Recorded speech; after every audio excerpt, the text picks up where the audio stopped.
Hey guys, Chris here, and I'm Ukrainian Canadian. Today is April 30th, 2024, and let's get to the news happening in Ukraine, shall we? So, we're going to do a quick update, a few news updates, and we're going to go over the map. First of all, let's talk about last night's attack. The Ukrainians used again the American ballistics, the ATACMS, to hit few Russian bases in Crimea. So, several of them were hit. As you can see, these are the bases that were targeted by the Ukrainian forces, and all of them are part of the Russian air defense system in Crimea. We know why they're there, mostly to stop or try to stop the Ukrainian attacks on the Kerch Bridge, and also their jet fighters that are flying to hit Ukrainian positions in the south and in the east. So it's a very crucial it's crucial that Ukraine targets them continuously.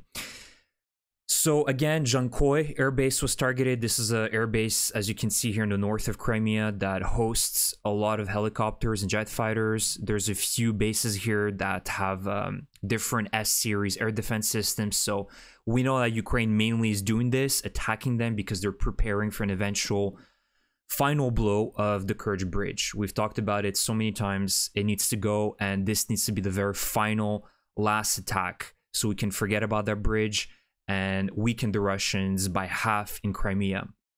We've also talked about the fact that the Russians still have a connection from Crimea to Rostov, but this is a more dangerous connection.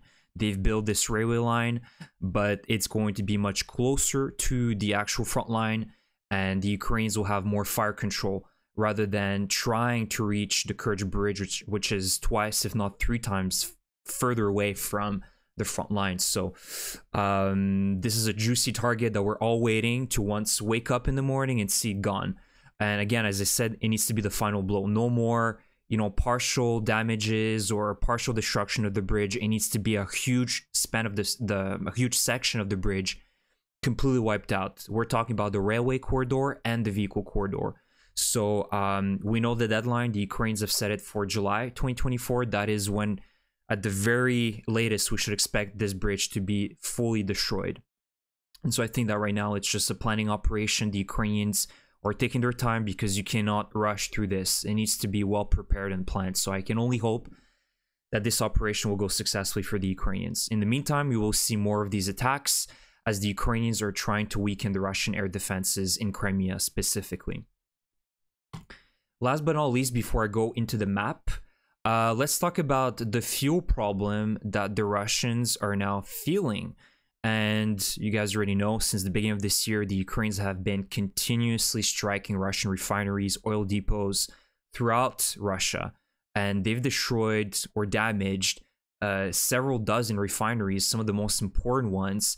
And now the Russians are feeling it. You can see that according to this political article, that diesel prices for Russian consumers have skyrocketed, rising almost 10% in the past week. That is in 1 week, 10% increase. Never seen before, especially for a country that produces oil on the regular, is one of the biggest oil producers in the world. This is a huge deal for the Russians because they've been profiting from very low oil prices forever. According to the government's figures, petrol costs have also hit a 6-month high, up more than 20% from the start of the year as supply tightens. The most important one is diesel, because diesel is mainly used by military trucks and also tanks. And so without diesel, the Russians will have severe problems as well resupplying its forces in the front line. So this is the more important fuel, but also the Russian consumer that drives a petrol car will certainly feel it as well. So it's also important to notice that, remember that the United States was kind of concerned and saying to Ukraine, maybe you should stop hitting oil refineries because, well, the world is very sensitive to that. And despite the fact that Ukraine has now received the approval for the military and financial assistance from the United States, they continued on attacking refineries. The other day, in the beginning of this week, Ukraine, or I think this weekend, Ukraine attacked another Russian oil refinery and several oil depots. So Ukraine continues on doing what it believes is right, and it's a very positive sign that Ukraine is not being influenced, whether it be by the United States or Europe, to stop doing this, because you can see that it is working and it will certainly influence the Russian consumer into questioning their special military operation. At this point, I believe they all understand it's a war, but there is going to be a lot of criticism at Putin, whether it be from the regular Russian or the oligarch and elites. They're all feeling this squeeze. So it's really, really important that Ukraine continues on this strategy, no matter what is being said by NATO countries, such as the United States or Europe. Overall, Ukraine needs to continue with this trajectory of attacking critical Russian oil infrastructure, refineries, mining industries. It doesn't matter. Everything that the Moscow is using as revenue to fund its war needs to be attacked by the Ukrainians. That strategy is working. So before I end this video, I want to go over the map because there's a few updates we need to discuss. Again, we're looking at Crimea right now, but on the good side, again, not that it's going to change the course of the war, but it's still positive to report on certain Ukrainian successes, because we've been only hearing about the Russian pushes, but sometimes the Ukrainians can also pull off some successful operations. Now, in the south of Kherson, you can see that the Ukrainians liberated sort of this delta system of islands, very basically close to the Black Sea, and the Russians obviously didn't have any like serious positions here, but it always allowed them. There was always the threat of Russian sabotage groups landing on the right bank of the Dnieper River and doing operations, sabotage operations. And also, the closer the Ukrainians get to the left bank, the more of a threat there is for the Russian artillery. We know that the Russians continuously pound, unfortunately, Ukrainian positions on the right bank, terrorist attacks on a daily basis on the city of Kherson. So the Ukrainians are trying to create something here, build a buffer zone so they can drive out the Russians further away. Right now, it's not really going to happen. I don't believe that, but this is still a very positive development in the southern region, in Kherson specifically. But we know that right now the Ukrainians simply don't have the resources to be able to create a big bridgehead and transfer troops, unfortunately. So we're going to have to get used to small, low gains here. Additionally, the other update that I needed to make is Ocheretine. So we've talked about it. Unfortunately, there was a partial breakthrough here in this area north of Avdiivka. Most of the fighting was ongoing around the village of Berdichi a few weeks ago.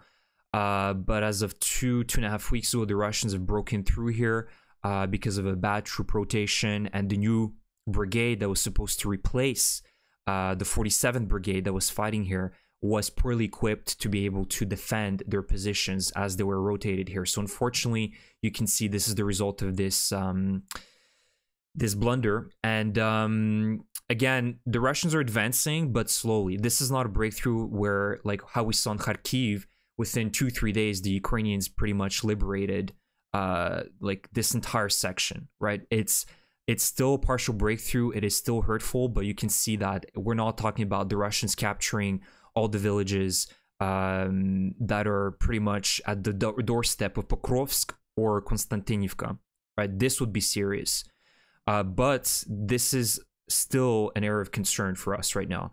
However, I did see a video along this area, I believe, of just huge Russian casualties. And I think you guys can find it because it's been released today. And I believe it's probably along the railway line here. So the Russians, how did they break through is by just following this railway line that heads into Ocheretine. But along this entire section, they've had massive casualties. And you can see that video, hundreds of corpses. And, you know, when you see these types of videos and images, it's not hard to imagine these figures being brought by the Ukrainian forces of 1,000+ casualties per day for the Russians. They simply do not care about their losses, and they're going to continue pushing until they can. So I don't know where the culmination is going to be of their offensive, but certainly they're going to do everything possible for this summer to have as much gains as possible, because they know the Ukrainians within the next few weeks are going to receive the ammunition, the tanks, the Bradleys.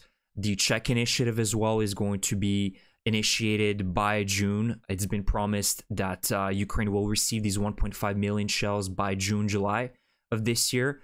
So the Russians are very well aware of this, and they're doing everything possible right now to throw as much meat as they can to gain a big chunk of this section north of Avdiivka. Again, their main goal right now is Pokrovsk, Mirnograd, all these big cities north of Avdiivka, and also Konstantinivka, Chasiv Yar. So there's, I think this is the main offensive. This is where the main Russian offensive will be this summer.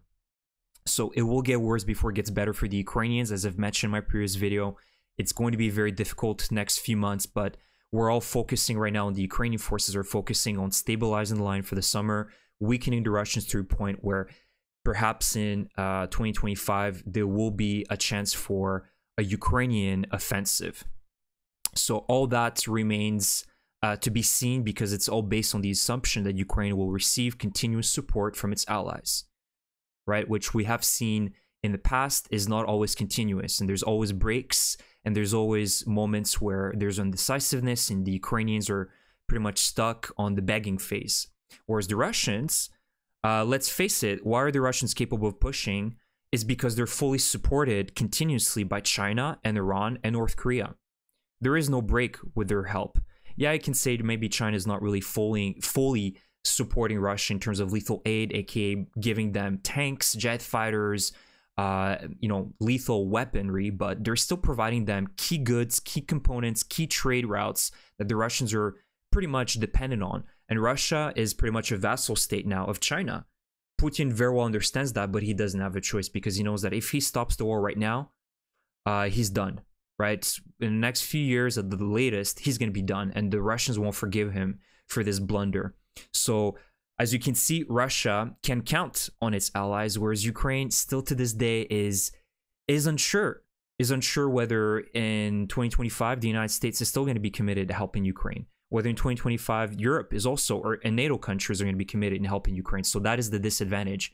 So my assumptions are all based on the continuous help from the Ukrainian allies. If that isn't the case, then we're going to be expecting more Russian pushes to try to take advantage of this undecisiveness from Ukraine allies. So that's the video for today, guys. Again, I really appreciate your help and your support for this channel. If you enjoy my content, please subscribe. It really helps also drive out these pro-Russian bots and trolls and all the narratives that are being pushed out on YouTube or other social media platforms. We're strong together, and that's really important to understand. Again, please leave me a comment about any of the topics I covered today. What do you guys think about the Russian offensive, about the Ukraine capabilities for 2025? And again, I will see you guys in the next one. Thank you so much. Slava Ukraini.